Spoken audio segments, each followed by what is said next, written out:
ফতোয়া তো খানি নাই এখনো পর্যন্ত, কেউ আপনাদের মাথা ফাটিয়ে দেয় নাই। হ্যাঁ, তুই তুকারি কিছু মানুষের আমাদের মধ্যকার। এখন আপনি না আলেম বলতেছেন, লেবাসে আলেম হওয়া আলেম না, জবান বলবে আলেম কিনা। তুই তুকারি এগুলো শেষরামি। আপনারা শেষরাদের সাথে শেষরামি করতে যেতে পারবেন? শেষরার প্রধান অস্ত্র হচ্ছে বেয়াদবি করা।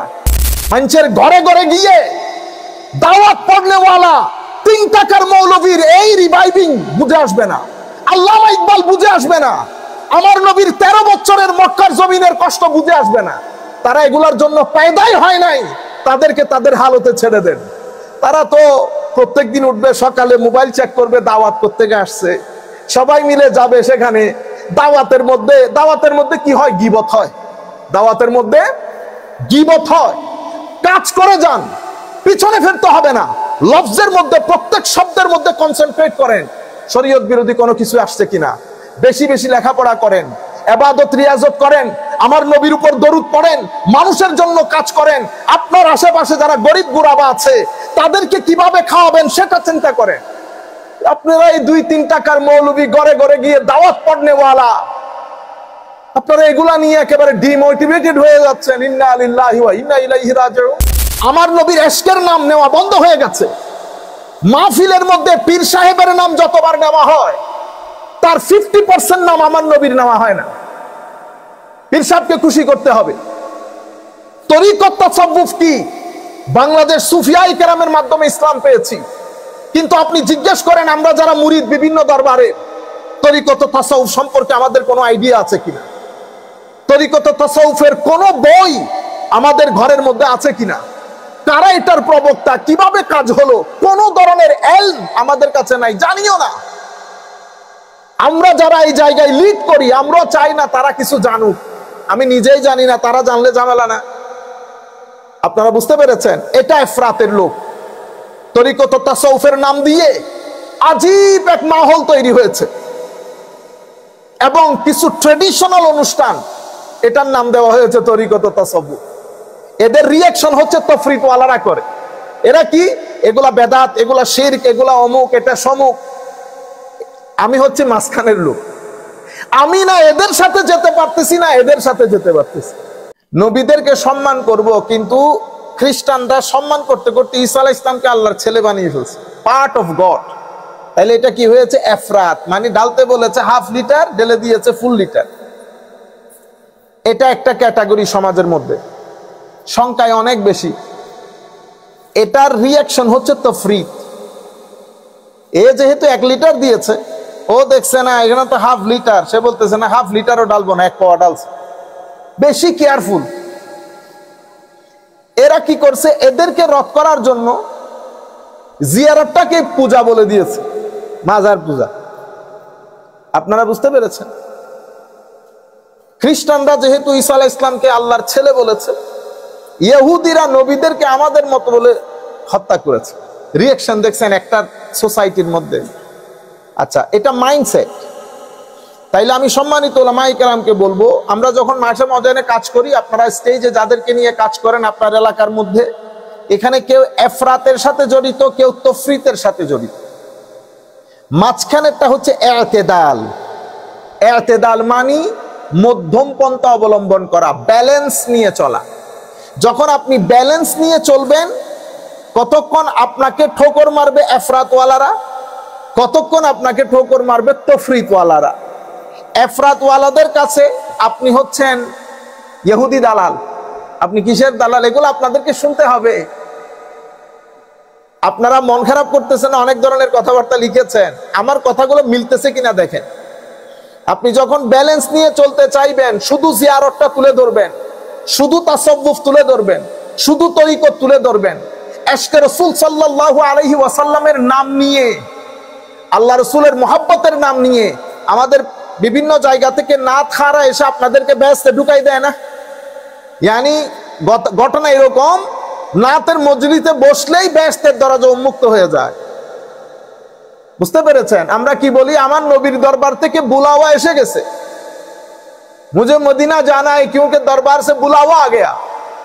तो এখন টাউট বাটপা সবাই পৌঁছে নাই। সরকারি নিচের কর্মকর্তা, উর্বরের কর্মকর্তা, মাঝখানের কর্মকর্তা, যারা 2 এর 4 বানায়, 4 এর 10 বানায়, সবাই জানে।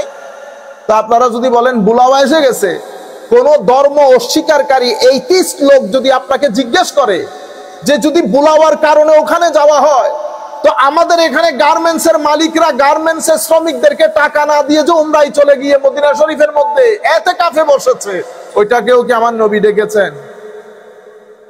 দেখছেন? জবাব দিতে পারবেন না কিন্তু। তাহলে আমরা এফরাতেও এই কাজগুলো আমাদের বিভিন্ন জায়গা থেকে তৈরি হয়েছে সিচুয়েশন। এখন আপনার কাছে 2টা অপশন, সম্মানিত উলামায়ে কেরাম, এটা আমি আমার জিম্মাদারি আদায় করতেছি আপনাদেরকে মোটিভেট করার জন্য। আপনারা ডিমোটিভেটেড হয়ে গেলে তো কাজ হবে না। সবাই যদি ঘরে বসে যান, এই দিনের কথা বলার লোক থাকবে না।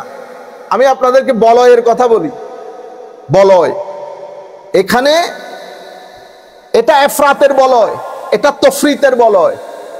আপনি যদি এখানে কাজ করতে যান, আপনাকে বলয়ের সাথে আসতে হয়। কেন? কারণ বলয়ের সাথে আপনার রুটি রুজি। আপনি যদি এফরাতের বলয়ের মধ্যে না থাকেন, আমি কোনো কারণ নাম ধরতেছি না, শুধু আমি বলয়টা বুঝাচ্ছি। এখানে আপনার জন্য মসজিদের ইমামতি দরকার, আপনার লোকাল দাওয়াত দরকার, মাদ্রাসার শিক্ষকতা দরকার। আপনি যদি তাদেরকে তাদের মত পথ অনুযায়ী না চলেন, মসজিদে ইমামতি পাবেন? মসজিদের আপনাকে দাওয়াতে ডাকবে। আপনারা যে দাওয়াতগুলো পড়েন, প্রত্যেক জায়গার মধ্যে 2-3 জন মৌলভী যিনারা এই দাওয়াতগুলো অ্যারেঞ্জ করেন, তাদের কাজ সকাল থেকে সন্ধ্যা পর্যন্ত দাওয়াতের পিছনে চলা। দিন কই যাচ্ছে, সুন্নিয়ত কই যাচ্ছে, তরুণ প্রজন্ম কই যাচ্ছে, সোসাইটির অবস্থা কি, কালচারালি আমরা কি কি চ্যালেঞ্জের মুখোমুখি, সায়েন্টিফিকলি কি কি চ্যালেঞ্জের মুখোমুখি, ইকোলজিক্যালি কি কি চ্যালেঞ্জের মুখোমুখি। অর্থাৎ আধুনিক দুনিয়া আমাদেরকে কি কি চ্যালেঞ্জের মধ্যে ফেলেছে, তাদের কোনো চিন্তা নাই, ধ্যান নাই, ধারণা নাই। তারা এগুলা কেয়ারও করে না। তারা দাওয়াত নিয়ে আছে, সেই দাওয়াতের এটা একটা বলয়।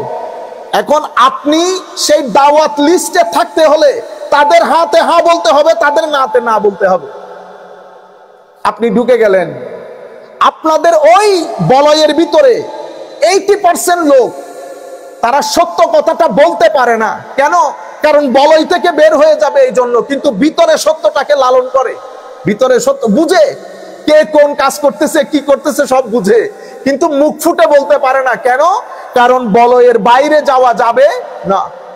এটা এফরাতের লোক, এটা তফরিতের লোক। সিম্পল একটা উদাহরণ দেই, তরিকত এবং তাসাব্বুফ, পীর এবং মুরিদি। এখানে এফরাতের লোকজন এসে আমার নবীর এশকের নাম নেওয়া বন্ধ হয়ে গেছে। মাহফিলের মধ্যে পীর সাহেবের নাম যতবার নেওয়া হয়, তার 50% নাম আমার নবীর নেওয়া হয় না। পীর সাহেবকে খুশি করতে হবে। তরিকত তাসাব্বুফ কি? বাংলাদেশ সুফিয়ায়ে কেরামের মাধ্যমে ইসলাম পেয়েছি, কিন্তু আপনি জিজ্ঞেস করেন আমরা যারা মুরিদ বিভিন্ন দরবারে, তরিকত তাসাউফ সম্পর্কে আমাদের কোনো আইডিয়া আছে কিনা? তরিকত তাসাউফের কোন বই আমাদের ঘরের মধ্যে আছে কিনা? কারা এটার প্রবক্তা, কিভাবে কাজ হলো, কোন ধরনের এলম আমাদের কাছে নাই, জানিও না। আমরা যারা এই জায়গায় লিড করি, আমরা চাই না তারা কিছু জানুক। আমি নিজেই জানি না, তারা জানলে ঝামেলা না। আপনারা বুঝতে পেরেছেন? এটা এফরাতের লোক। তরিকত তাসাউফের নাম দিয়ে আজীব এক মাহল তৈরি হয়েছে, এবং কিছু ট্রেডিশনাল অনুষ্ঠান এটার নাম দেওয়া হয়েছে তরিকত তাসাউফ। এদের রিঅ্যাকশন হচ্ছে তফরিতওয়ালারা করে। এরা কি? এগুলা বেদাত, এগুলা শিরক, এগুলা অমুক, এটা সমুক। আমি হচ্ছে মাঝখানের লোক। আমি না এদের সাথে যেতে পারতেছি, না এদের সাথে যেতে পারতেছি। আমি বলতেছি তরিকত সংজ্ঞা এটা, তরিকতের প্রবক্তা এটা, তরিকতের কিতাব এগুলা। আপনারা যে অনুষ্ঠান করতেছেন সেগুলা তরিকত এবং তাসাউফের কোন কিতাবের মধ্যে উল্লেখ নেই। আমাকে প্রথম টার্গেট করেছেন আপনারা, আমি উলামায়ে কেরামকে বলতেছি। তাইলে আপনি যখন এই মূল কথাটা তুলে ধরবেন মাঝখান থেকে, তো আপনার 2 জায়গার ঠোকর আপনাকে খেতে হবে। এফরাতওয়ালারা বলবে আপনি ইহুদির দালাল, তফরিতওয়ালারা বলবে আপনি কাফের হয়ে গেছেন এতেদালে চলার কারণে। কিন্তু আপনাকে স্রোতের বিপরীতে চলতে জানতে হবে। আচ্ছা, আপনি যখন এতেদালে থাকবেন, তাহলে কি ঘটবে? আমার নবীর ফিউজাত নসিব হবে। আপনার মজলিসে যারা বসবে তাদের অন্তরের মধ্যে তাকওয়া পরহেজগারি আসবে, এলম আসবে, সোসাইটিকে আপনি নতুন একটা রাস্তা দেখাতে পারবেন, মানুষের মধ্যে পরিবর্তন আসবে। আপনি এখানেও দেখিয়েন না, এখানেও দেখিয়েন না, দৃষ্টি দয়াল নবীর রোজায়ে পাকের দিকে তাকান। আমার আল্লাহর রহমত কামনা করেন তাহাজ্জুদ পড়ে পড়ে, বা রাতের ইবাদত, বা স্টাডি করে করে। এখন এই ফতোয়াগুলো আপনাকে ধৈর্য ধারণ করে শুনতে হবে। কেন? ফতোয়ার একটা বিশাল ইতিহাস আমাদের ইসলামিক হিস্ট্রির মধ্যে। আপনি আমি কোন পুকুরের মাছ? ইমামে আজম আবু হানিফা রাদিয়াল্লাহু তাআলা আনহু ফতোয়া থেকে মুক্তি পেয়েছে? পায়নি। ইমামে আজম আবু হানিফা, আপনারা কেন ডিমোটিভেটেড হন? ফতোয়া তো খানি নাই এখনো পর্যন্ত, কেউ আপনাদের মাথা ফাটিয়ে দেয় নাই। হ্যাঁ, তুই তুকারি কিছু মানুষের আমাদের মধ্যকার। এখন আপনি না আলেম বলতেছেন, লেবাসে আলেম হওয়া আলেম না, জবান বলবে আলেম কিনা। তুই তুকারি এগুলো শেষরামি। আপনারা শেষরাদের সাথে শেষরামি করতে যেতে পারবেন? শেষরার প্রধান অস্ত্র হচ্ছে বেয়াদবি করা। সে যখন আপনার সাথে বেয়াদবি করবে, আমার আল্লাহ প্রিন্সিপাল শিখিয়ে দিয়েছেন কি? তো ওয়াইজা খাতাবাহুমুল জাহেলুন ক্বালু সালামা। যখন জাহেলরা বিভিন্ন ধরনের কথাবার্তা বলবে, আপনি বলবেন ভাই শান্তি শান্তি, আপনারা আপনাদের রাস্তায় থাকেন। এই কারণে ইমামে আজম আবু হানিফার ইন্তেকাল হয়েছে জেলের মধ্যে। এগুলো আপনাদের পড়া দরকার, জানা দরকার। ফতোয়া যারা দিয়েছেন কোন কাফের মুশরিক দেয় নাই, তখনকার যুগের মৌলবীরা দিয়েছেন। মারা গেছে কোথায়? ইমামে আজমের ইন্তেকাল জেলের মধ্যে হয়েছে। আজকে আমরা ইমামে আজম বলছি, কিন্তু রাত দিন ঘুমাইতে পারে নাই ফতোয়ার বারিশ, ফতোয়ার বৃষ্টির কারণে, জুলমের কারণে। ইমাম মালিক রহমতুল্লাহি আলাইহি, জানেন না আপনারা? উলামায়ে কেরামকে জিজ্ঞেস করে দেখেন, মসজিদে নববীর মধ্যে ঢুকতে দেয় না ইমাম মালিককে। একদিন দুই দিন পাগল করে রেখে দিয়েছে, ফতোয়া দিয়েছে। এই মৌলবীরা মুখে কালি মেখে মদিনার অলিগলির মধ্যে ঘুরিয়েছে। আপনি যখন এতেদালের মধ্যে থাকবেন, সরকারি কর্মকর্তা কর্মচারীরা চায় আপনি তাদেরকে উপরে তুলেন। আমরা দেখছি না আমাদের ছোট্ট জীবনের মধ্যে, ব্যবসায়ীরা চায় সেখানে গিয়ে আপনি কুজো হয়ে বসে থাকেন। কিন্তু আপনি যখন গায়রত দেখাবেন, তখন তারাও আপনাকে পছন্দ করবে না। আপনি যখন তরিকত তাসাউফের মজলিসে গিয়ে সত্যিকার তরিকতের কথা বলবেন, সেই তারিখ থেকে দরবারগুলোতে আপনার দাওয়াত বন্ধ হয়ে যাবে। আপনি সব জায়গা থেকে না হয়ে গেছেন, একটা রাস্তা খোলা থাকবে, আমার নবীর রাস্তা, ওই রাস্তা খোলা। কিন্তু পরিবর্তন অবশ্যই আসবে। সমস্ত দরবারদের ডিসকারেজ করবে সেরকম না, ডিমোটিভেট করবে সেরকম না। যদি সেরকম হইতো তো আমরা এত জায়গায় কাজ করতেছি কেমনে? হ্যাঁ, প্রপেগেন্ডা বা এই ধরনের নষ্ট লোক সংখ্যায় কম হলেও তারা দাপুটে বেশি। সেই কারণে আমরা মনে করি সবাই বোধহয় এরকম, সবাই এরকম। আপনারা বুঝতে পেরেছেন? তাইলে শরীয়তের ইমাম, মাযহাবের ইমাম, ইমাম আজমের অবস্থা, মালিকের অবস্থা, ইমাম আহমদ ইবনে হাম্বলের অবস্থা আরো করণীয় ছিল। হুজুর ইমাম আহমদ ইবনে হাম্বলকে দর্স দেওয়া বন্ধ করিয়ে দেওয়া হয়েছে, ওই ঘরের মধ্যে গৃহবন্দী করা হয়েছে, পিটানো হয়েছে, 80 দুর্রা লাগানো হয়েছে। আমাদেরকে আপনাদেরকে এখনো বাড়ি খাইতে হয়েছে। বাড়ি তো খান নাই, দাওয়াত কেমনে করবেন? ইমাম আহমদ ইবনে হাম্বল রাদিয়াল্লাহু তাআলা আনহু শেষ পর্যন্ত দুনিয়া থেকে চলে গেছে। ইমামে শাফিঈ, শরীয়তের ইমাম, তরিকতের ইমাম, মারিফতের ইমাম, কে কুফরের ফতোয়া নিয়ে ইমাম আবুল হাসান শাযলি রাদিয়াল্লাহু তাআলা আনহু শেষ পর্যন্ত নৌকাতে থেকে, আপনারা যে হিজবুল বাহার পড়েন, কিভাবে পড়েন হিজবুল বাহার, উনি ওই নৌকার মধ্যেই যা ঘটনা ঘটেছে যেটা পরে আমরা রুহানি স্বাদ গ্রহণ করি। তাহলে নৌকাতে ছিল কেন?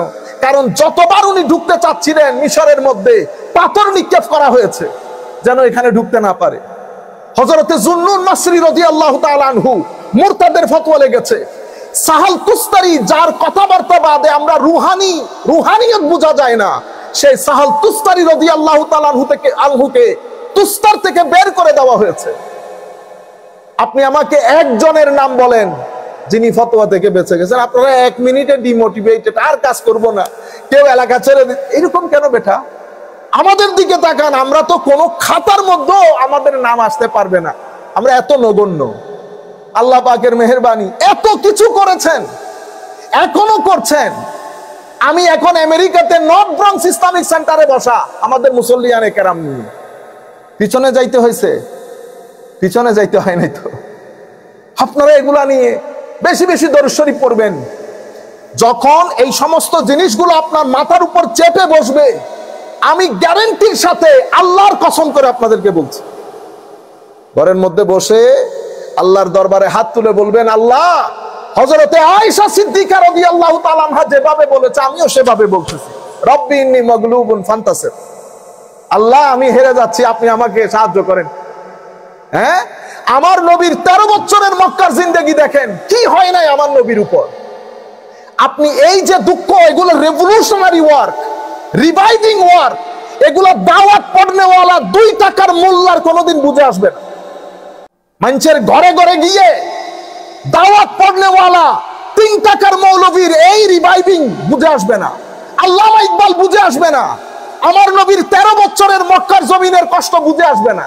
তারা এগুলার জন্য পয়দাই হয় নাই, তাদেরকে তাদের হালতে ছেড়ে দেন। তারা তো প্রত্যেকদিন উঠবে সকালে, মোবাইল চেক করবে, দাওয়াত করতে আসছে, সবাই মিলে যাবে সেখানে। দাওয়াতের মধ্যে কি হয়? গীবত হয়। দাওয়াতের মধ্যে গীবত হয়। কাজ করে যান, পিছনে ফিরতে হবে না। লফজের মধ্যে, প্রত্যেক শব্দের মধ্যে কনসেন্ট্রেট করেন, শরীয়ত বিরোধী কোনো কিছু আসছে কিনা। বেশি বেশি লেখাপড়া করেন, ইবাদত রিয়াজত করেন, আমার নবীর উপর দরুদ পড়েন, মানুষের জন্য কাজ করেন। আপনার আশেপাশে যারা গরিব গুরাবা আছে তাদেরকে কিভাবে খাওয়াবেন সেটা চিন্তা করেন। আপনারা এই 2-3 টাকার মৌলবী ঘরে ঘরে গিয়ে দাওয়াত পড়নেওয়ালা, আপনারা এগুলা নিয়ে একেবারে ডিমোটিভেটেড হয়ে যাচ্ছেন। ইন্না লিল্লাহি ওয়া ইন্না ইলাইহি রাজিউন। বেটা, এটা তারা বুঝবে কি কথা? তারা তো সকালে উঠবে, মোবাইল চেক করবে, আজকে কোথায় কোথায় দাওয়াত আছে, একজন আরেকজনকে ফোন দিবে, সেই দাওয়াতের মধ্যে যাবে, 2 মিনিট পড়বে, 3 মিনিট বিস্কিট দিয়ে চা খাবে, বিসমিল্লাহ করে টাকা পয়সা নিয়ে ঘরে চলে যাবে। এটা হচ্ছে তাদের ইসলামী খিদমত। তারা কি বুঝবে 13 বছরের আমার নবীর মক্কার জমিন, মক্কার জীবন, 10 বছরের মাদানী জীবন? তারা কি বুঝবে পুরো কান্ট্রির মধ্যে হচ্ছে কি? বাংলাদেশ, বা আমি যেহেতু বাংলাদেশের লোক, কি হচ্ছে এখানে? সকালে উঠে আমি আমার সোনার বাংলা, আমি তোকে ভালোবাসি, আপনারা করতেছেন না মাদ্রাসার মধ্যে? আপনি আমাদের সেকুলার মাইন্ডসেট, সেকুলার অ্যাটাক, আপনি রবীন্দ্রনাথ ঠাকুর সাহেবকে নবীর মর্যাদা দেওয়ার মুখোমুখি। আপনারা ঘরে বসে বসে দাওয়াত পড়েন আর উলামায়ে কেরামের পিছন বসে থাকেন। আমার নবী কিয়ামতের ময়দানে জিজ্ঞেস করবে। আমি ছেলেদেরকে বলছি, ইতিহাস পড়েন, বাংলাদেশের, আমাদের সাবকন্টিনেন্টের ইতিহাস জানা দরকার। তাহলে আমাদের আক্রমণগুলো বুঝতে পারবেন, চ্যালেঞ্জেস গুলা বুঝতে পারবেন, তরুণ প্রজন্ম চ্যালেঞ্জের মুখোমুখি, বুঝতে পারবেন। আপনি আমাদের বাংলাদেশে ইকবালের নাম নেওয়া বন্ধ হয়ে গেছে। কেন হয়েছে? কোনদিন মাথায় এসেছে? ইকবাল কি শুধু দাওয়াত পড়ার জন্য আর মাহফিলের মধ্যে সালাতুনিয়ার শের পড়ার জন্য ইকবাল? আগামী সোমবারে আমি ইকবালকে চিনাবো ইনশাআল্লাহ। আপনারা আগামী সোমবার আমাদের এই দর্শ হবে শুধুমাত্র আল্লামা ইকবালের উপর। তখন কিছু হলেও আপনাদের ভিতরে জিন্দেগি আসবে।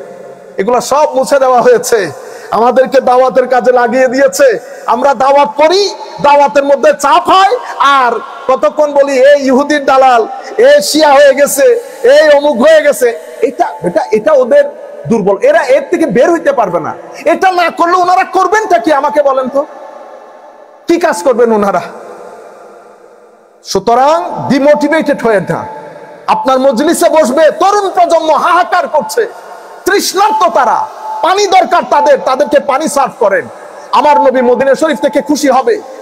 এই কারণে দেখেন না, এদের নিজেদের চোখের পানি নাই, এদের সবার সিনার জমিন শুকিয়ে গেছে, রুহানিয়ত নাই কোথাও।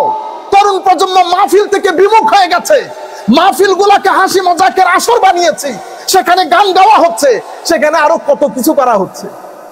ইলম, রুহানিয়ত, আখলাক, আমার নবীর সবুজ বিপ্লব, সবকিছু মজলিস থেকে মুছে গেছে।